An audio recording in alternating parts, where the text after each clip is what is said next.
గ్రామం ఒకసారి ఊహించండి. అడవులు చుట్టూ, పొలాలు దూరంగా, వైద్య సదుపాయాలు లేని కాలం. మనిషి తన కుటుంబంతో, తన వర్గంతో కలిసి ఉండే చిన్న భద్రమైన ప్రపంచమది. ఆ ప్రపంచమే ఆ ఊరికి లోపల ఉన్నది తెలిసిన జీవితం, బయట ఉన్నది తెలియని ప్రపంచం.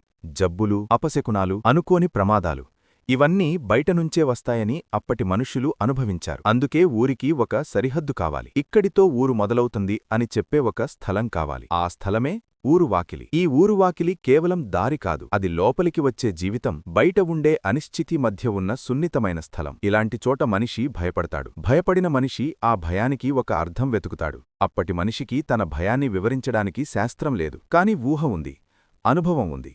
అందుకే తన భయాలకు ఒక రూపమిచ్చాడు. ఆ రూపాలే యక్షులు, యక్షిణులు. యక్షులు నిజంగా జీవించిన మనుషులు కాదు. వారు పుట్టి పెరిగిన చారిత్రక వ్యక్తులు కాదు.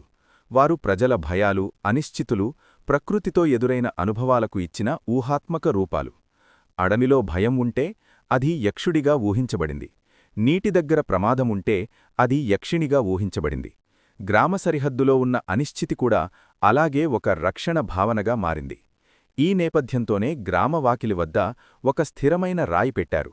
ఆ రాయి దేవుడి విగ్రహం కాదు, అది ఆలయ ప్రతిష్ఠ కాదు, అది గ్రామ పరిమితి మొదలయ్యే చోట పెట్టిన ఒక భౌతిక గుర్తు. కాని ఆ రాయి ఖాళీరాయి కాదు. ఆ రాయికి ప్రజల భయం, ఆశ, రక్షణ భావన అంటుకుంది. ఇక్కడినుంచి ఊరు మొదలవుతుంది, ఇక్కడ చెడు లోపలికి రాకూడదు అనే భావనకు అది ప్రతీకయింది. బుద్ధుడు జీవించిన కాలంలో కూడా ప్రజలు యక్షులను నమ్మేవారు. బౌద్ధ గ్రంథాల్లో యక్షులతో సంభాషణల కథలు వస్తాయి.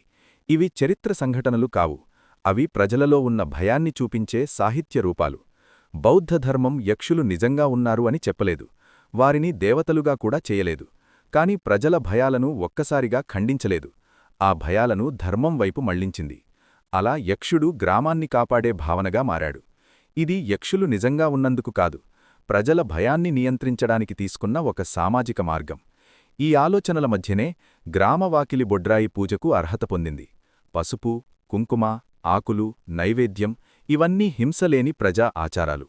ఇది దేవుడిని ప్రసన్నం చేసుకునే పూజ కాదు, గ్రామం భద్రంగా ఉండాలని కోరుకునే సామూహిక మనసు. కాలం మారింది, బౌద్ధ ప్రభావం తగ్గింది, కాని గ్రామవాకిలి రాయి మిగిలిపోయింది. తరువాతి కాలాల్లో ఆ రాయికి కొత్త మత అర్థాలు అతికించబడ్డాయి. కాని చరిత్రపరంగా చూస్తే గ్రామవాకిలి బొడ్రాయి దేవాలయ లింగం కాదు, చరిత్రలో జీవించిన యక్షుడి విగ్రహం కాదు. అది ఒక గ్రామం తన భద్రత కోసం, తన భయాలను నియంత్రించుకోవడానికి, తన సరిహద్దును గుర్తించడానికి ఏర్పరుచుకున్న ప్రజారక్షణ చిహ్నం.